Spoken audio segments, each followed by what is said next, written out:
Hello everyone, welcome back to my channel. आज मैं कराने जा रहा हूँ dissolution of partnership form.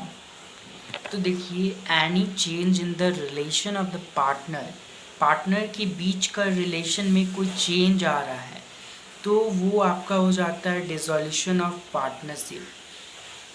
Thus, whenever a new partner is admitted or retired, अगर कोई नया पार्टनर एडमिट होता है या रिटायर होता है, a partnership firm is reconstituted, तो फर्म को रिकॉन्स्टिट्यूशन होता है।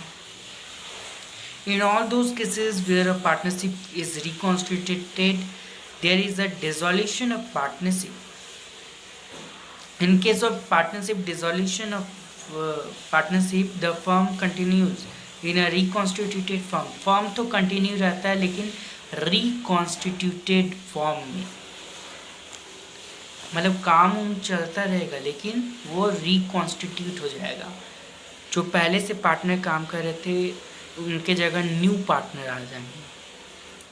For example, in case of retirement और death of a partner, remaining partner may carry on the business of the firm. जो रिमेनिंग पार्टनर, बचे हुए पार्टनर है, वो बिजनेस को मतलब कि कंटिन्यू कर सकते हैं, कैरी ऑन कर सकते हैं। अब देखिए, meaning of dissolution of firm, तो ये हो जाएगा कि dissolution of firm means closing of the business of the firm. पूरा बिजनेस को ही बंद कर देना, क्लोज कर देना business of the firm. whereas all the partners serve their relation with the firm, it simply means putting an end to the partnership between and among all the partners. On the dissolution of firm, the asset of the firm, dissolution of firm में आपका जो asset होता है firm का, वो sold out होता है, बेच दिया जाता है, और जो लाइबिलिटी होता है उसका पेमेंट किया जाता है, लाइबिलिटी पेड ऑफ। ठीक है, as per section 39 of the Indian Partnership Act 1932, the dissolution of partnership between all the partner of the firm is called the dissolution of firm, और इसी को हम लोग बोलते हैं dissolution of firm.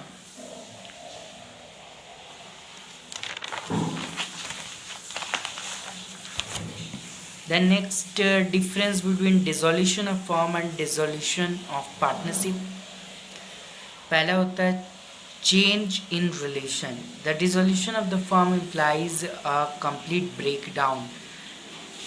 Dissolution of firm में complete breakdown हो जाता है of the partnership relation between all the partner का relation टूट जाता है। Whereas dissolution of the partnership merely involves a change in the relation of partners, और वही dissolution of partnership में आपका change हो जाता है relation। Continuance of business dissolution of firm में business का continuation नहीं होता है, comes to an end, वो ख़त्म हो जाता है। और वही dissolution of partnership form dissolution of partnership में आपका बिजनेस कंटिन्यू चलते रहता है, कंटिन्यूएंस रहता है। The reconstituted form is continued. Then effect, dissolution of partnership does not necessarily mean dissolution of form, whereas in case of the firm necessarily implies dissolution of partnership. Then closure of books of account. On dissolution of firm, all account books are closed. Dissolution of firm में सारा account मतलब books का सारा account को close कर दिया जाता है। और वही पार्टनरशिप का डिसोल्यूशन में वो क्लोजर नहीं होता है, बंद नहीं होगा। Then nature, dissolution of partnership जो होता है वो वॉलेंट्री होता है, where as dissolution of firm में वॉलेंट्री और कंपलसरी, ये कंपलसरी भी हो सकता है, वॉलेंट्री भी हो सकता है। और वही डिसोल्यूशन ऑफ पार्टनरशिप जो है वो वॉलेंट्री और फर्म का डिसोल्यूशन दोनों है।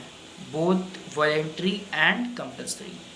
देन कोर्ट ऑर्डर, अगर कोर्ट ऑर्डर करता है तो आपका फर्म बंद भी हो सकता है, the firm may be dissolved by the order of the court, whereas dissolution